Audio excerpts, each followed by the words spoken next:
And hello, everyone. This is another special ETBU Sportsnet production. And folks, it's time to unveil our number 8 individual moment from the past season of 2020-2021. I know, for one thing, in the sport of baseball, I think we all love walk-off homers. I love walk-off homers. You love walk-off homers. I know this guy right in front of me loves walk-off homers. He actually hit one himself this past season. That's right, folks. We are pleased to have Christopher Shay joining us from wherever he is, of course, as he has been honored as our number 8 individual moment for his walk-off homer against Belhaven in the ASC Red Bracket Tournament. We'll get to that in just a moment. But Xavier, first question, how have things been going for you and what you've been up to recently?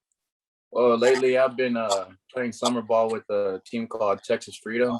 So I've been really busy just on the weekends going to game. Like this past weekend, I just got back from Florida and we had a pretty good tournament out there. So it was a lot of fun being with the boys out there. Yeah, definitely. I can tell you've been kind of busy just keeping in shape and getting ready for what should be another great season as well here at ETBU. But, you know, the past season, from your perspective, you were just a freshman, obviously. So just kind of talk about your freshman season. Obviously, the team success was great, 26 wins. Can't be too, disappointed about that, obviously, but just kind of talk about your freshman season, how it was for you, especially being the kind of hitter or productive player that you would end up being. Well, starting off my freshman year, I started off kind of rocky because coming in from the COVID season. So I guess that kind of threw me off. So I was getting, like during the fall, I was getting back in the groove, trying to find things again, my swing, all that. So at the beginning of the season, I didn't really get the start that I wanted. I didn't see the playing time I wanted, but I just continued to cheer my teammates on like I'm supposed to do, and I just kept on working and finally worked my way up there, and everything fell into place.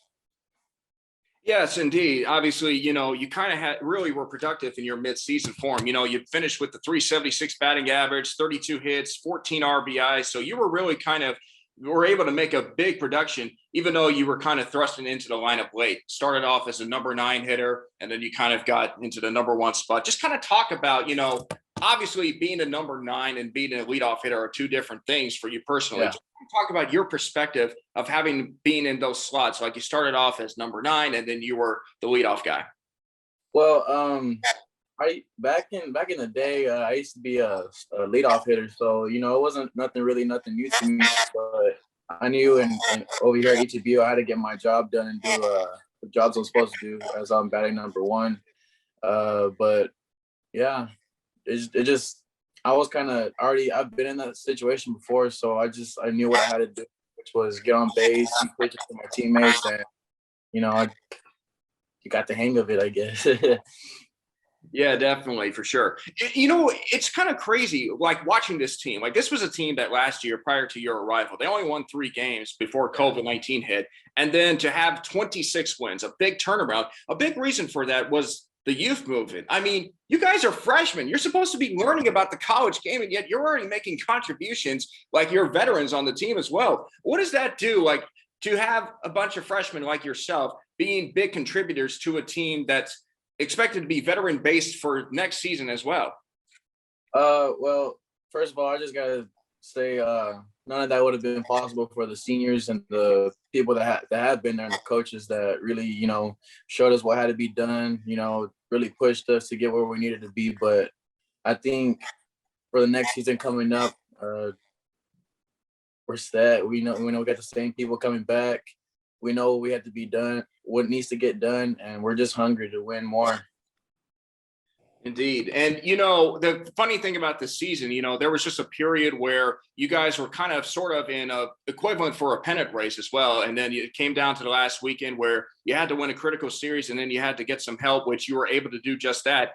Just kind of knowing that you were able to host at least one portion of the bracket, what did that do as far as the psyche of the team, the mindset, knowing that, hey, we don't have to travel anywhere for a conference tournament. We're going to be hosting something next weekend. That feeling was amazing. Having the tournament at home just felt good because we get to be around our own atmosphere on our own field. It just felt comfortable for us.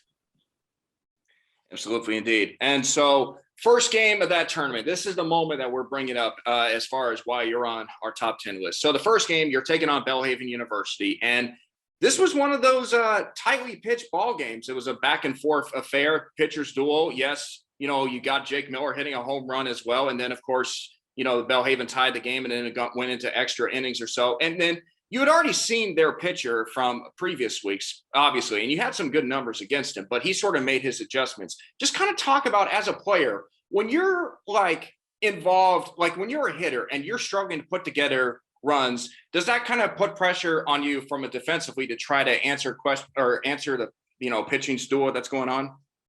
Well, honestly, I feel like as if I've seen him before, so to me, I knew what he was going to be throwing and everything. So I had everything timed out, I guess. I just was struggling that game. So, I just had to find my way to, stick to the game plan, I guess. Yeah. Yes, indeed. And so game goes into extra innings. 10th inning, no score. 11th inning, you hold them down. And then, of course, you come up in the bottom of the 11th inning as well. Now, if I recall, thinking back, because obviously baseball, there's that new international rule where you're going to be starting an inning with a runner on base. And obviously, I think that would have happened in the next inning had the game gone on. And so I'm thinking, I don't know, from your perspective, was there a sense of, hey, we better score here because I don't want to put any pressure on us starting an inning with the runner on base? Was there any sort of pressure, or was it just more like, hey, just try to figure out a way to score runs? I'm up. I'll see if I can do to get on base.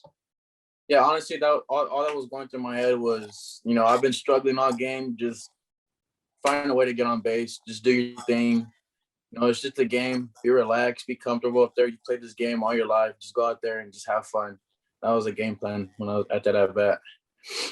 Okay, so first pitch you gave up there, it was a strike, and then what was the second pitch? And then just kind of talk about everything that happened after that. Well, first pitch, called strike. Second pitch, he liked to go to his breaking ball a lot, so I was kind of expecting that in the back of my head, and that's what I got. And he left it hanging. I just let it go. And it was just something I've never experienced before. It's those type of moments that you just dream of having, all your life, and it was just a surreal moment for me, and it's probably one of the best moments in my life, if I'm being honest with you. Yeah, I mean, I don't know if anybody, would ever have any other moment on baseball field for, hitting a walk-off home run, aside from maybe winning a championship or so, but just that feeling for you, the walk-off home run, and then just seeing the sight of your teammates gathering around home plate, waiting for you to come on in so that way they can sort of pile on you or do whatever they want. So just kind of talk about that experience. Was it kind of scary, or was it just kind of like, hey, man, it's all part of the fun of love of the team? It was fun. Just having everybody just rip off my jersey, just pour water on me. It was just, you just can't explain it. It's an awesome feeling having your teammates just cheering you on. Yeah, definitely. And I really think that was the game. That was the point where it sort of sparked you guys for the rest of the tournament, or at least the rest of the championship. You win the next game against Ozarks. You had a big comeback against them. And then, of course, you started strong against Louisiana College and were able just to kind of hold on from there. Did you kind of get that sense and that momentum or afterwards that, hey, this is our time, this is kind of our moment for us to take advantage of our home field and just go on and keep playing? Yeah, of course. That was the game plan all along, just keep on pushing, keep on fighting, just do our best. Yeah, definitely.